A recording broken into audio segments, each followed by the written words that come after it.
I'm going to review NBA Jam Tournament Edition for the Sega 32X. Now, if you ever played the Super Nintendo or the Sega Genesis version of NBA Jam Tournament Edition, you'll see that they pretty much look the same. And visually, they look nothing like the arcade. And I don't just mean in quality, I mean they really just look nothing like the arcade counterpart.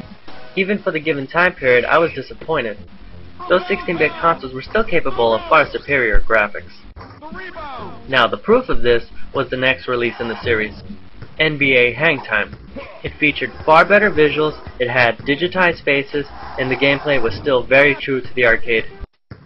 Now, with that said, we've seen in several cases, some companies would just grab a Sega Genesis port of a game and bring it over to the 32X with slightly better graphics.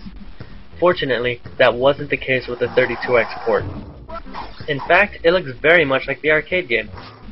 I found it unlikely that they would develop a game for the 32X and not just recycle it from somewhere else, so I looked into other ports of this game.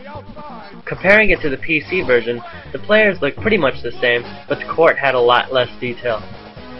The PlayStation port of this game is arcade perfect. I didn't get to play the Atari Jaguar port of this game, but after looking at several high-res images, I'm pretty much certain this is just a stripped-down version of the Atari Jaguar. In fact, Doom for the 32X is a stripped-down version of the Atari Jaguar port. So getting to this game, it's definitely much better than the 16-bit counterparts, but NBA Hang Time for the Super Nintendo really looks just about as good as this. Now this does have digitized faces, but it's not using the players' digitized faces. They're just using a couple of different sprites. One cool thing though is the game features player scaling, so their size changes if they're running towards or away from the screen.